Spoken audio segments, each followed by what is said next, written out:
사도행전 2장 1절에서 4절 다 같이 읽겠습니다.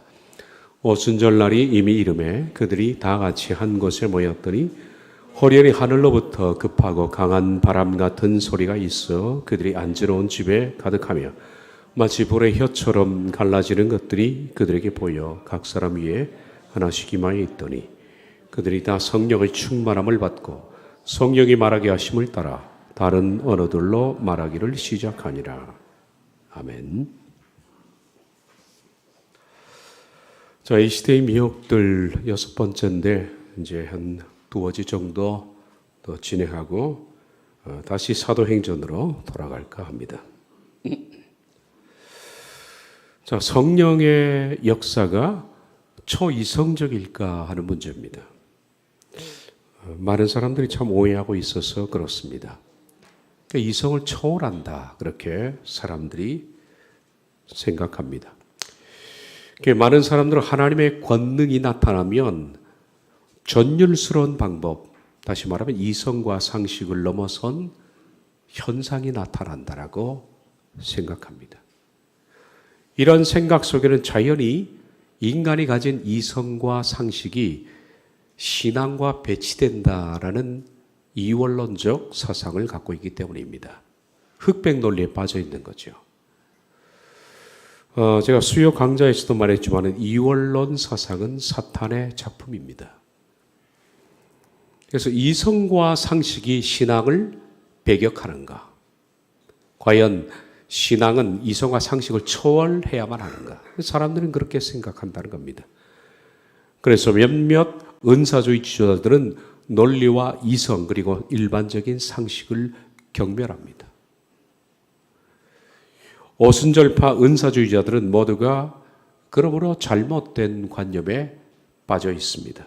그런데 진정한 신앙이라는 것은 우리가 가진 이성 그리고 관념, 보편적인 상식을 절대로 배타시하지 않습니다. 신앙과 이성은 충돌되지 않습니다. 신앙과 이성은 같은 곡선을 그립니다. 이성은 누가 만드셨습니까? 이성을 만드신 분도 하나님이십니다. 이성을 무슨 사탄의 도구로 생각하면 안 됩니다. 우리 속에 이성, 그럼 합리적인 사고입니다. 합리적이라는 것은 보편적입니다. 너도 나도 모든 사람들이 공통적으로 인정하는 것이 보편적, 합리적 사고입니다. 그런데 여러 사람들이 보편적, 합리적 사고로서 옳다 하는데 신앙적이다라는 사람은 사람들 다 필요 없답니다. 그냥 독선입니다. 인간은 하나님이 주신 내 속의 이성 때문에 죄악의 기준을 함부로 넘지를 못합니다. 만약에 우리 속에 인간이 이성이 없다면 죄악의 기준을 사람들은 쉽게 범죄하고 쉽게 죄에 빠집니다.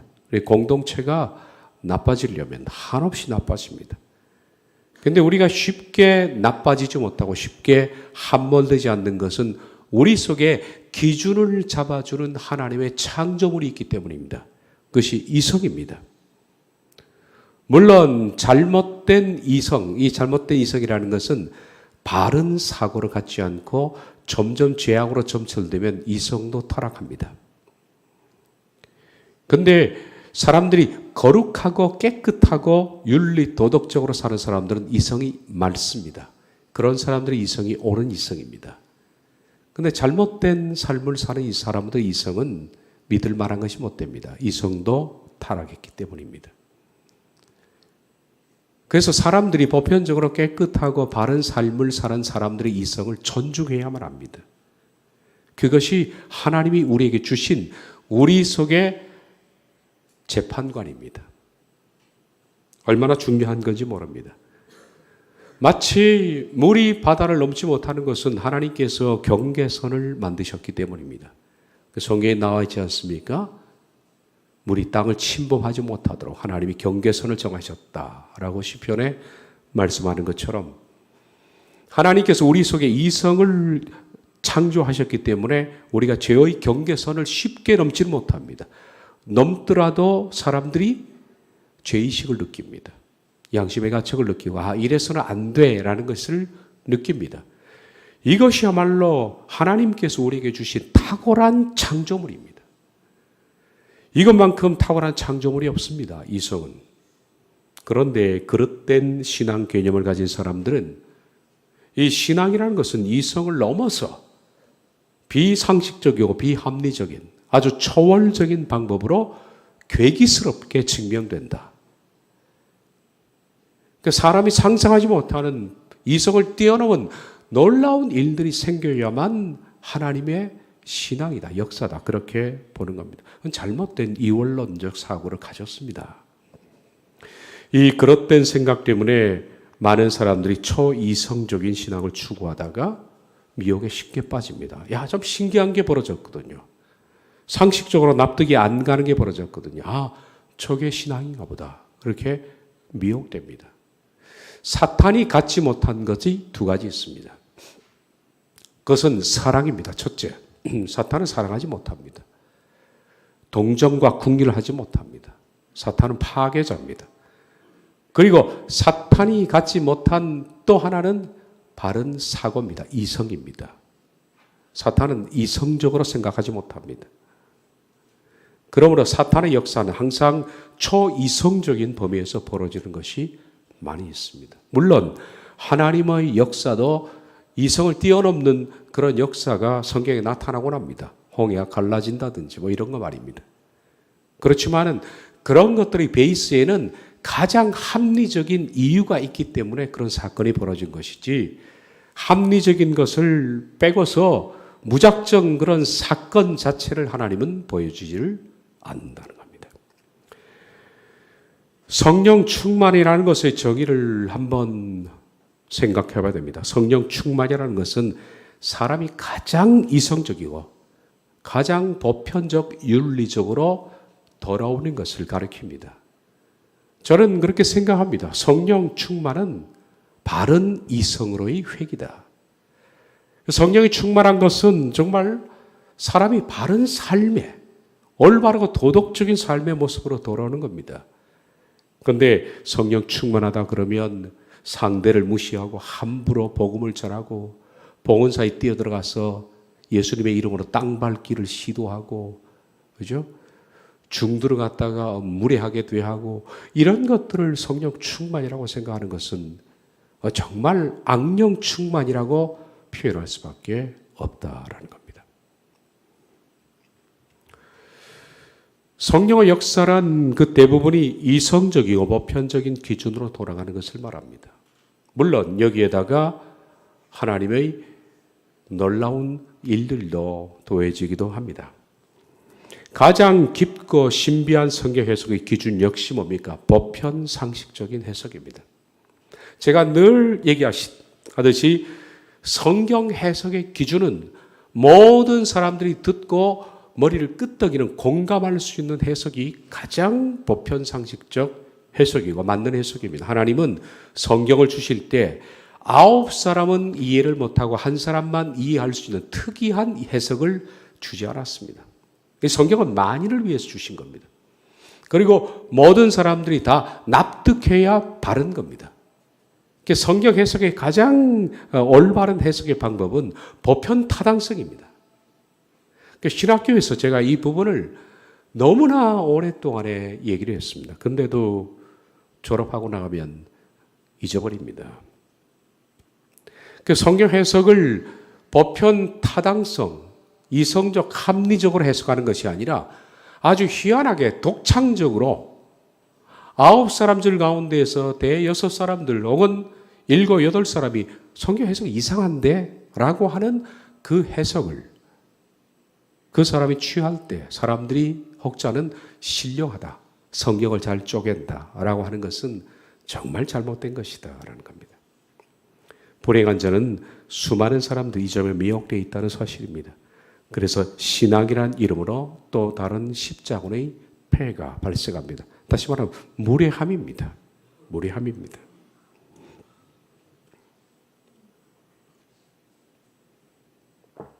자, 우리들은 신사도 운동가들이 그들이 자랑하는 기적들 이런 것들이 어떤 것인지 잠깐 제가 몇 사람의 신뢰를 통해서 표현해 드리겠습니다.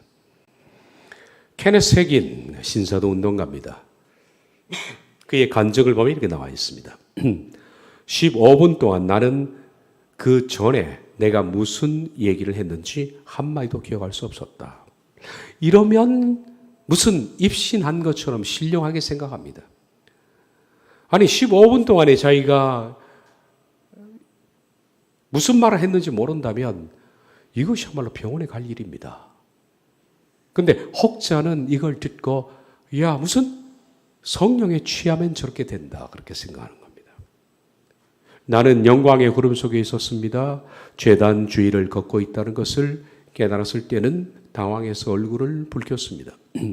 그러니까 무아지경 속에서 자기가 눈을 떠보니까 강대상 주변을 걷고 있더랍니다. 이 목류병 환자도 아니고 이런 것들을 신령하게 생각한단 말이에요.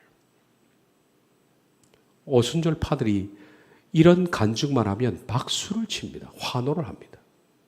왜 이러는지 모르겠습니다. 나는 단상 위로 올라가서 다시 설교단 앞에 섰습니다. 그리고 이렇게 말했습니다. 아멘, 기도합시다.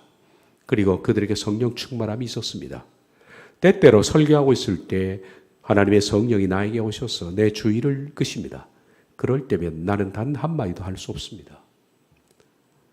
설교하고 있는데 갑자기 말문이 막혔다. 그것은 성령님이 그의 입을 틀어막았기 때문이다. 아마 이런 것들이 오순절파나 신사도 주위에서 강단에서 간증으로 선포됐다면 수많은 사람들이 환호할 겁니다. 근데 이것은 하나님의 역사가 아닙니다. 이런 식은.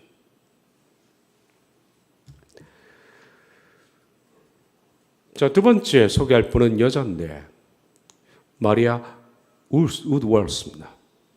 그녀는 70대 때에 사람들이 꽉 들어찬 천막 안에 설교를 하고 있었는데 그때 하나님의 성령이 그녀에게 임하셨다. 그녀는 그 상태로 굳어버렸고 3일 주야를 동상처럼 서 있었다. 하나님 이렇게 하지 않습니다. 그죠? 이게 정말인지 뭐 그런지 모르겠습니다. 정말 악령이 임해서 이럴 수도 있습니다. 3일 주야를 서 있었다. 그녀는 3일 주야를 그것에 서 있은 채 어떤 육체적인 활동도 하지 못했다. 신문기사에 따르면 대략 15만 명이 넘는 사람들이 그 3일의 기간 동안 그녀를 보려고 방문했다고 한다. 3일째 되던 날 밤 하나님의 성령이 그녀를 풀어주셨다.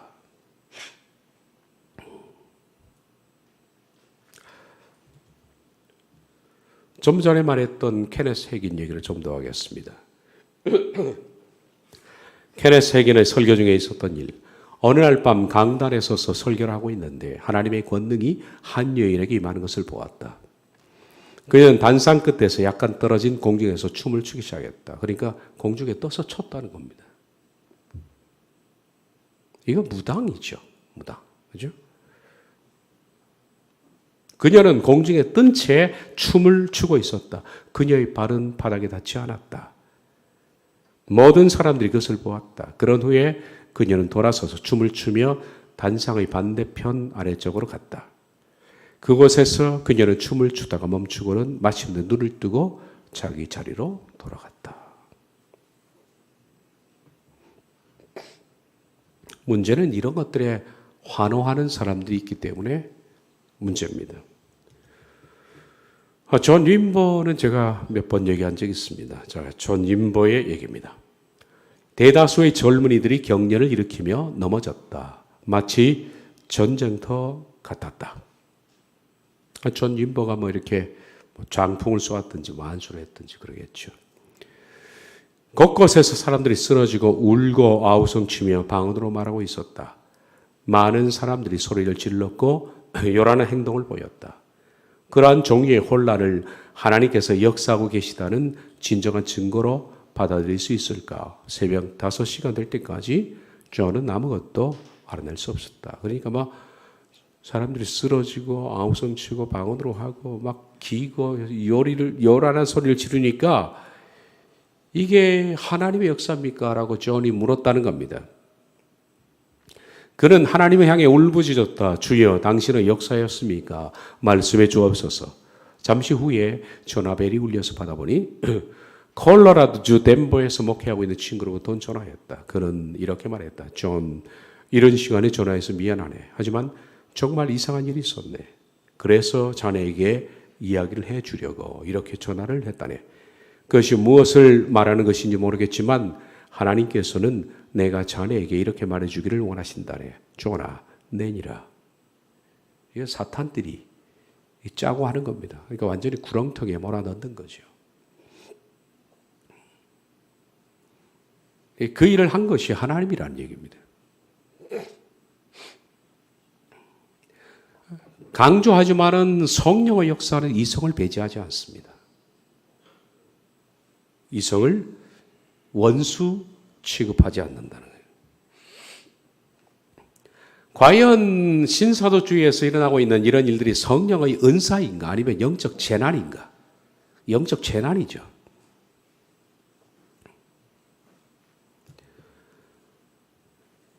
사람이 가지고 있는 그 지성을 뒤로 하고 신비주의가 판을 치는 은사주의는 사도 바울이 고린도전서 14장에서 반대했던 내용의 핵심입니다. 그러지 말라는 겁니다.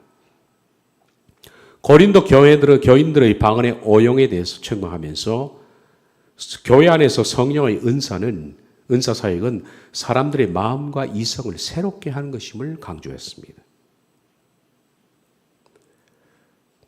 고전 14장 19절. 그러나 교회에서 네가 남을 가르치기 위하여 깨달은 마음으로 5마디 말을 하는 것이 1만 마디 방언으로 말하는 것보다 나으니라. 여기서 1만 마디 방언은 외국어입니다.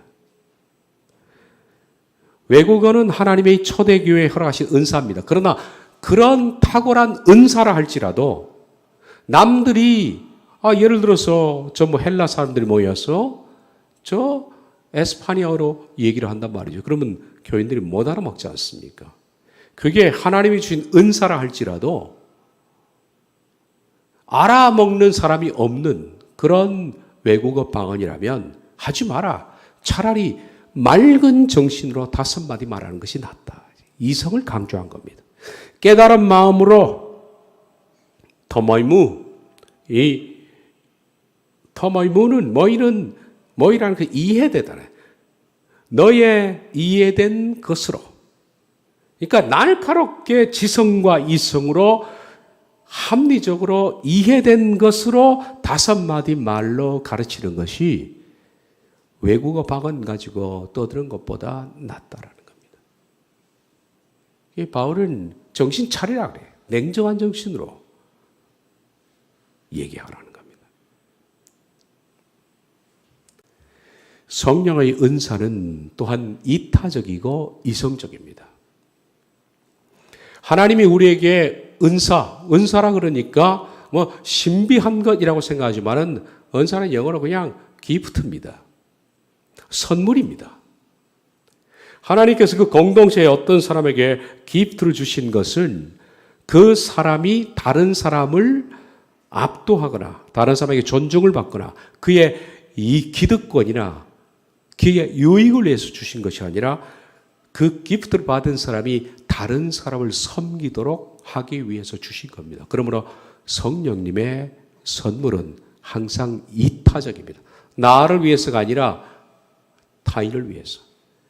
그래서 내가 받은 은사가 옳다면 그 은사 가지고 남을 누르거나 억압하거나 무례하게 대하거나 하찮게 취급하거나 높임을 받는다면 그것은 둘 중에 하나입니다. 은사가 마귀로부터 왔든지 아니면 하나님은 바로 주셨지만 그 사람이 타락했든지.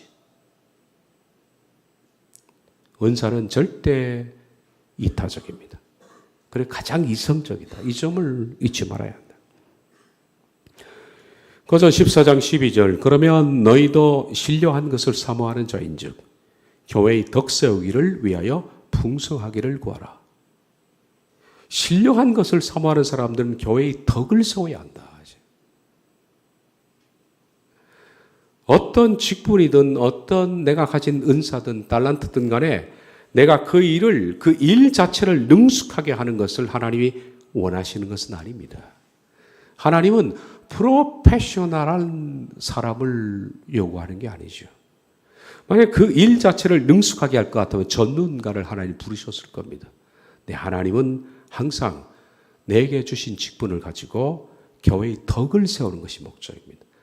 덕을 세우지 못하는 은사는 전부 하나님의 뜻과 위배되는 것입니다. 덕이라는 것은 뭡니까? 많은 사람들에게 선을 끼치는 겁니다.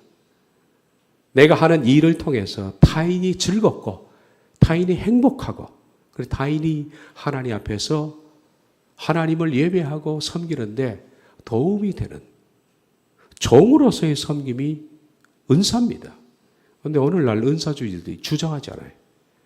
괜히 남들보다 위에서 군림하고, 그죠? 자기가 무슨 특별한 것인 척 다른 사람 앞에서 의시되고 그가 가진 못된 카리스마로 사람들에게 존중을 받고 이런 것들은 은사 자체의 목적과 빗나가는 것이다. 하나님은 어지러움의 하나님이 아니시오. 질서의 하나님이십니다. 그러므로 은사라는 그 자체는 절대 받은 사람들이 어지럽게 하는 게 아닙니다. 주변 사람들에게 갈등을 일으키거나 다툼을 일으키거나 분열을 일으킨다. 그거 아닙니다. 은사는 자기가 섬기게 되면 질서가 세워지고 그리고 모든 사람들이 보편 상식적으로 된다. 잊지 말아야 합니다. 예. 그 위배되는 것은 은사가 아닙니다. 이것이.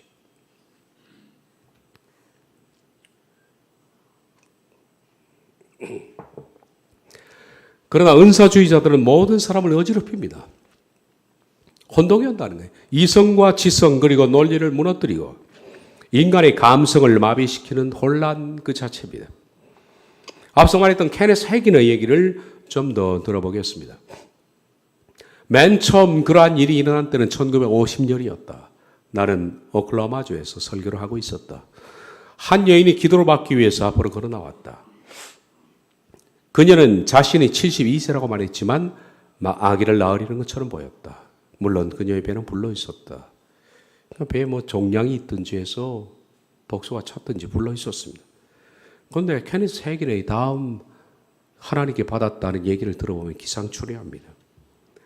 내가 막 그녀에게 안수를 하려고 할 때 하나님께서 내게 말씀하셨다. 하나님께서 이렇게 말씀하셨다. 주먹으로 그녀의 배를 때리라.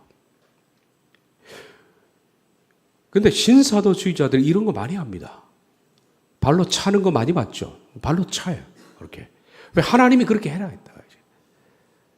나는 마음속으로 이렇게 말했다. 주님, 저를 권경에 빠뜨리실 작정이시군요. 내 주먹으로 그녀의 배를 때리라니요. 하고 싶지 않습니다. 그러자 성령이 내 곁을 떠나셨다. 성령 충만이 나를 떠났을 때 나는 생각했다. 내가 그녀 위에 손을 올려놔 치료하리라. 내가 다시 그녀에게 안수하자 성령의 기름 부으심이 다시 시작되었다. 또다시 주의 말씀이 내게 임했다. 네 주먹으로 그녀의 배를 쳐라. 나는 그 일을 하기 전에 먼저 군중들에게 이 상황을 설명해 줘야 한다고 생각했다. 그래서 나는 그들에게 주님께서 내게 무슨 말씀을 하셨는지를 말해 주었다. 그리고 주먹으로 그녀의 배를 때렸다. 그러자 그녀의 배는 마치 풍선 속에 핀을 찔렀을 때와 같이 내려앉았다. 하나님과 수백만의 군중들이 나의 증인이다. 여러분, 귀신도 병 치료합니다. 충분히. 그런데 이거 하나님 방식 아닙니다. 여러분. 이게 악령의 방식입니다. 수많은 사람들이 혼란이 오는 겁니다. 폭행이 정당화돼서는 안 되죠. 사회적, 도덕적 규범에 어긋난 것이 신앙의 이름 안에서 정당화된다면 하나님의 역사가 아닙니다. 그것은. 은사주의적 신비주의가 어떤 점에서 잘못되었는지는 은사주의 지도자들의 말을 예를 들어보면 분명해진다. 은사주의자들은 반복적으로 다음과 같은 동일한 메시지를 선포한다. 당신의 주관에 의지하라. 이성을 무시하라. 당신의 감정에 귀를 기울여라. 이성을 무시하라 그래요. 그래서 네가 생각나는 대로 해라 이거죠.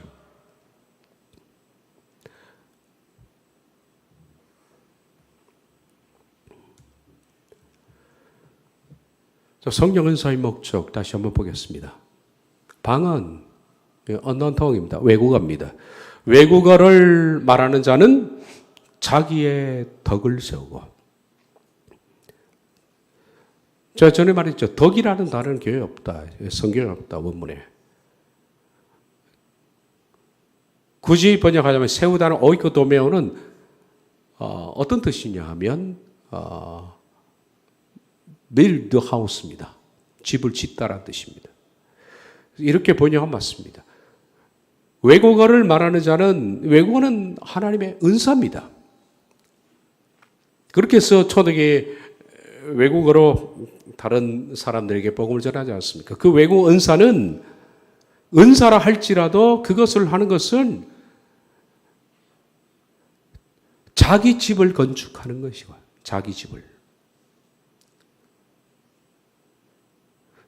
건축하는 것은 뭡니까? 이건 잘못하면 큰일 나죠. 우린 하나님의 집을 건축해요.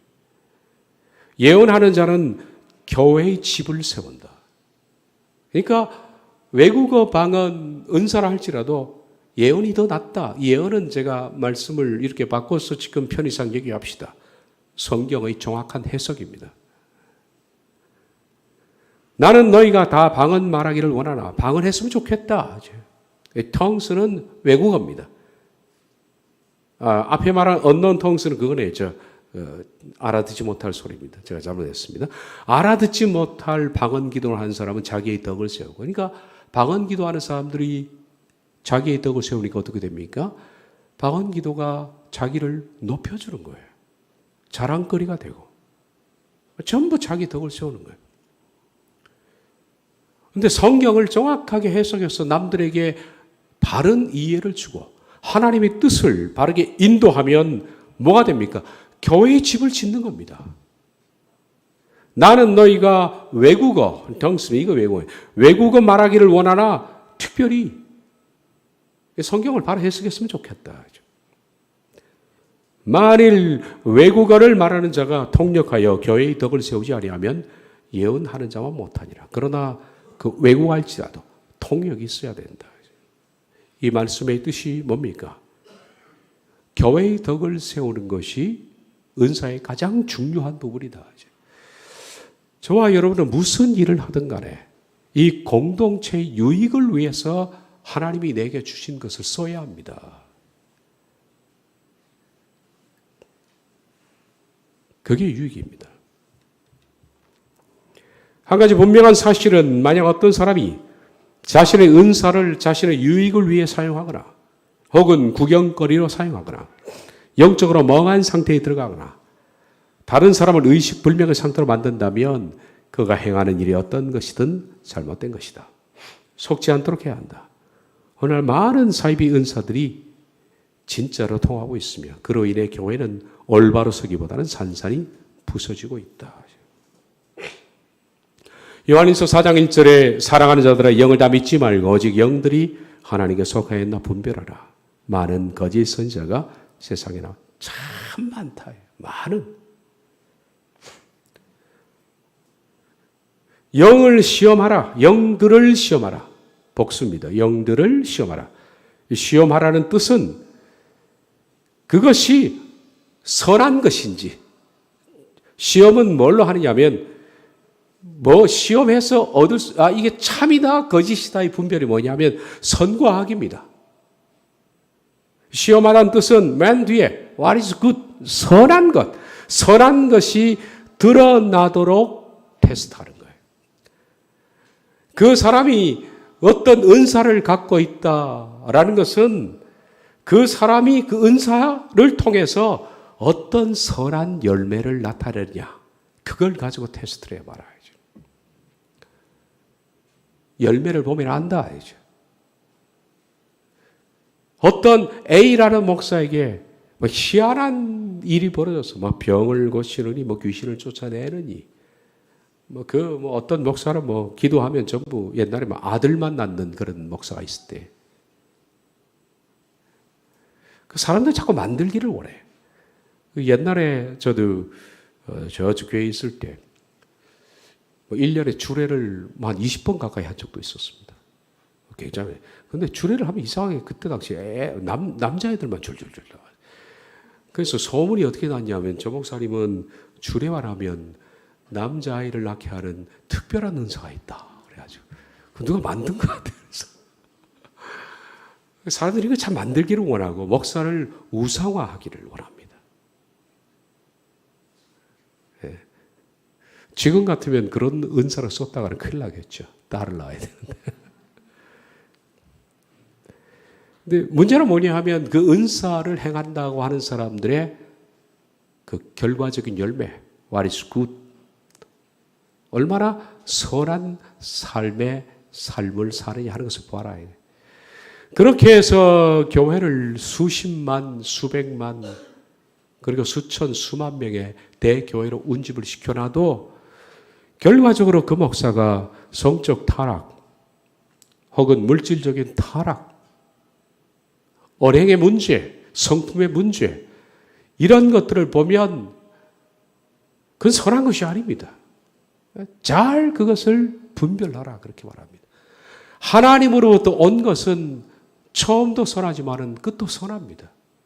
하나님의 은사는 쓰면 쓸수록 사람들이 낮아지고 작아지고 겸손해집니다. 온유해집니다. 그리고 성품이 점점 하나님을 닮아갑니다. 그런데 마귀로부터 온 것은 쓰면 쓸수록 나빠집니다, 사람들이.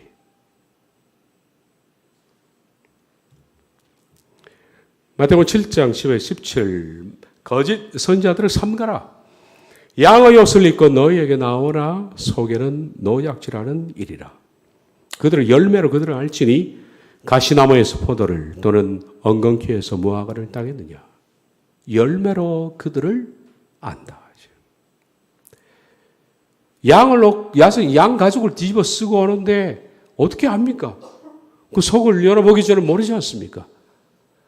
둘 다 양인 것 같아요. 참 목자도 양이고 가짜도 양을 뒤집어 썼는데 밖으로 보면 어떤 양 가죽이 더 멋있게 보일까요? 가짜가 양 가죽 뒤집어 쓸 때 최상품을 고르겠죠. 진짜 멋진 양 가죽을 뒤집어 쓸 것 같아요. 그것 가지고 분별할 수 없다. 속을 어떻게 엽니까? 근데 양 가죽을 뒤집어 쓰고 오는 자 열매를 보면 안다. 열매는 결과입니다. 결과를 보면 어떤 사람인지 알 수가 있다. 내가 만일 방언으로 기도하면 나의 영이 기도하거니와 나의 마음은 열매를 맺지 못하리라. 이 unknown tongue은 알아듣지 못할 소리입니다. 이걸로 기도하면 나의 영이 기도하거니와 제가 번역을 약간 고쳤죠. 나의 영이 기도한다고 하지만 열매는 없다. 열매 없는 방언 기도가 악한 거죠. 그건. 열매 없으면 구원받지 못하는 겁니다. 열매 없으면 지켜 불에 던집니다. 요한이 많은 바리새인들과 사두개인들에게 세례 베푸는 데로 오는 것을 보고 이르되 독사의 자식들아 누가 너희를 가르쳐 임박한 진노를 피하라더냐. 그러므로 회개에 합당한 열매를 맺고 속으로 아브라함이 우리 조상이라고 생각하지 말라. 내가 너에게 이르노니 하나님이 능히 이 돌들로도 아브라함의 자손이 되게 하시리라. 이미 도끼가 나무 뿌리에 놓였으니 좋은 열매를 맺지 아니하는 나무마다 지켜불에 던져지리라. 열매 없으면 없는 것에 그치는 것이 아니라 그것은 사망입니다. 대부분은 신비한 체험들을 경험하면서 영적 황홀경에 빠지면 열매로 분별하려고 하지 않습니다. 자, 열매로 분별하려고 하지 않습니다. 이미 그 은사자의 영적 행위에 달콤함에 빠져 있기 때문에 뭘 분별할 수 있는 분별력을 상실합니다. 음성을 듣거나 알 수 없는 방언을 하거나 그리고 예언이 성취되기도 하기 때문에 점점 그 성품과 인격은 열매와 멀어집니다. 그런데도 분별을 못한다. 아까 말했던 케네스 핵인 여러분 일반 상식적으로 72세 되어가지고 배가 불렀어. 그것은 안에 무슨 복수가 찬 것 같은데 그런 중환자 할머니를 주먹으로 배를 때리라는 이게 상식적으로 납득 가는 일일까요? 이게 신앙을 떠나서 일반 사람들의 사회에서 이런 일을 했다. 배를 때렸다 그러면 그 사람은 철장 가야죠. 그죠? 나쁜 사람 아닙니까? 그런 게 왜 신앙 안에서 통용된다고 생각합니까? 하나님은 그런 식으로 역사를 하지 않는다는 거예요. 그게 열매입니다. 열매를 보면 안다, 이제. 시키는 것을 봐라. 사탄은 절대 선한 것을 모방 못 합니다. 사탄은 항상 결과가 악이에요. 사랑하지 못하는 게 사탄입니다.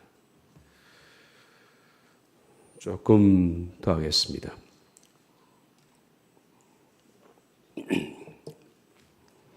고린도 교회는 현대 교회가 겪고 있는 은사의 오용이 가장 심했던 교회입니다. 2차 전도여행 중 바울이 18개월 동안 세웠던 고린도 교회는 바울이 떠나자 이 고린도시에 있었던 그런 이교 신앙이 그대로 흘러들어와서 다시 또 교회 안에서 윤리주의가 영적 문제가 대두기 시작했습니다. 말씀이 사라지니까 거기에 고린도의 이교적인 것들이 신앙의 이름으로 탈을 쓰고 자리하기 시작했다. 은사주의가 교회를 장악했고 교회 여기저기에서는 각종 예언과 방언기도, 신유, 축사 등이 활개쳤습니다. 은사주의가 고개를 들자 윤리적인 타락은 더욱 심해져 갔습니다. 경건해 보이나 그 열매는 더 썩어갔습니다. 그것이 은사주의의 결과물입니다. 은사주의는 경건해 보입니다. 신비해 보입니다. 열매는 더 썩어갑니다. 그 사람의 은사가 크게 드러나고 수많은 사람이 모이면 모일수록 더 악해집니다. 이것이 사탄이 가져온 은사주의의 결말이죠. 참으로 이해할 수 없는 상황이었다. 그처럼 은사주의는 더욱 일어날수록 열매는 더 악해진다. 바울은 고린도 전서에서 그 상황을 다룹니다. 분열의 문제, 그다음에 개인 숭배, 배타심, 유격, 간음, 근친상간, 물질주의, 우상숭배, 이기주의, 사탄숭배, 무질서한 예배, 성만찬의 부패, 은사주의. 이게 고린도 전후서의 말씀입니다. 은사주의는 신비한 것들로 인해 영적 황홀감으로 기쁨과 감동을 누리나 머지않아 그 결과물들이 자신에게 나타납니다. 그것이 어디서부터 왔느냐 하는 것은 열매가 말해줍니다. 고린도 교회를 통해 이미 은사주의의 결말을 보았습니다. 당신이 영적으로 살려고 발버둥 치고 있음에도 여전히 음란과 혈기와 사악함과 더러움과 질투, 정욕, 탐욕을 결별하지 못하고 있다면 이런 은사주의에 접촉되어 있을 수도 있다. 그럴 수도 있다. 그런데 반드시 신령한 것은, 여러분 가장 신령한 것은 뭘까요? 성경입니다. 그렇잖아요. 우리 신령하면 성경을 떠나서 막 희한한 일이 벌어지는 걸 생각하는데 가장 신령한 것이야말로 성경입니다. 그래서 가장 신령한 것은 성경이 요구하는 사람의 삶을 사는 겁니다. 신령한 사람은 음란을 떠납니다. 이성이 바르게 됩니다. 남에게 함부로 화를 내지 않습니다. 남에게 무례함을 끼치지 않습니다. 사악한 짓을 하지 않습니다. 더러운 일을 하기 싫습니다. 내가 남을 질투하는 것을 내가 견딜 수가 없어요. 나의 더러움 때문에. 내 속에 정욕이 있다는 것을 참을 수 없는 거예요. 탐욕과 결별합니다. 이것이 신령한 사람의 삶입니다.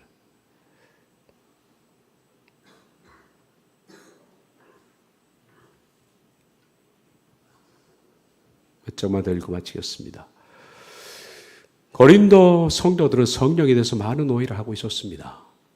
오늘날의 은사주의자처럼 성령의 역사를 무아지경과 무의식인성 상태, 광적이고 신비주의적인 상태로 오해하고 있었습니다. 초이성적인 상태로 들어가는 것을 성령의 역사로 생각했습니다. 그들이 이교도에 있을 때 방식 그대로 성령을 이해한 것이다. 어떤 이들은 교회 앞에 서서 방언으로 이야기했고 어떤 이들은 예언과 해석을 했습니다. 하나님과 접촉, 하나님이 여기서는 그들이 말하는 하나님인데 하나님과 접촉할 때 거칠어지고 흥분하면 할수록 더 영적이고 더 신령한 사람으로 간주를 했습니다. 우리 한국도 그런 것들을 용인하는 풍토였습니다. 신비한 은사를 행한다 하는 사람들은 뭐 거칠게 하고 함부로 하고 옛날에 욕쟁이 목사도 있고 그러면 그걸 용인하는 거예요. 어떻게 목사가 욕을 합니까? 강단에서. 근데 신령하다는 거예요. 신령한 사람은 그렇게 해도 된다는 겁니다. 그건 무당이지요. 무당이 함부로 반말하고 욕지거리고 하는 건 무당입니다. 그런 식으로 하나님의 나라를 이해하는 거죠.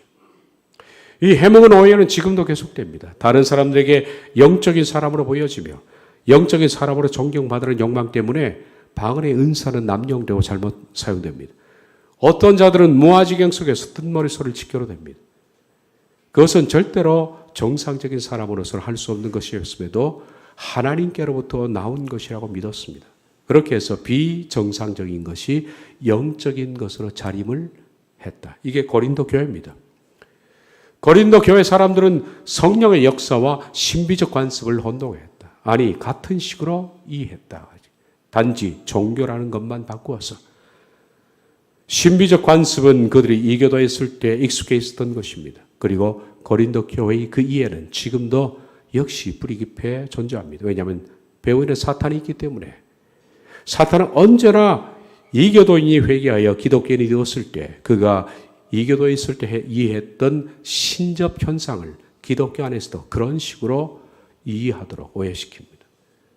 한국에 기독교가 들어오니까 기독교 이전의 무속신앙이 기독교의 탈을 써버린 겁니다. 그래서 항상 신앙의 융합 현상이 일어나는 겁니다. 그렇게 됨으로써 종교는 바뀌었어도 여전히 자신의 손 안에 있게 되는 것이다. 교회에서는 항상 이런 혼합이 존재해 왔다. 저는 여기까지가 마치겠는데요. 다시 한번 말씀드립니다. 가장 영적인 것은 가장 이성적입니다.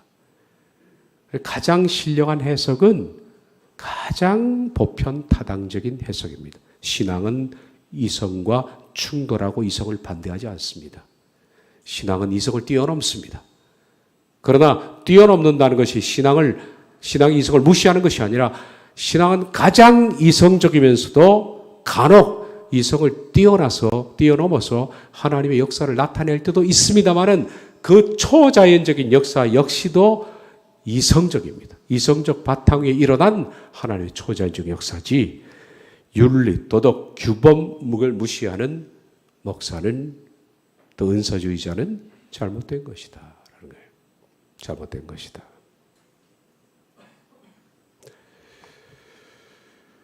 기도하겠습니다.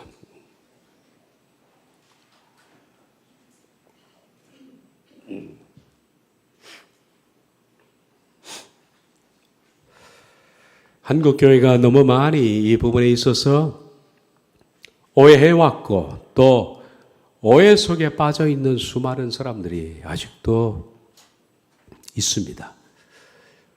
그런 식으로 신비한 것을 추구하다 사탄의 덫에 걸린 많은 사람들이 있습니다. 하나님께서 성경을 통해서 원하시는 하나님의 사람이 어떤 모습인지 기억하게 해 주옵소서.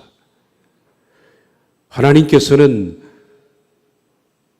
부부간에 관한 메시지, 종과 상선에 관한 메시지, 그리고 국민으로서 정치권을 바라보는 관점, 그리고 이웃과의 관계, 모든 데 있어서 더 높은 수준의 도덕과 윤리성을 요구하십니다.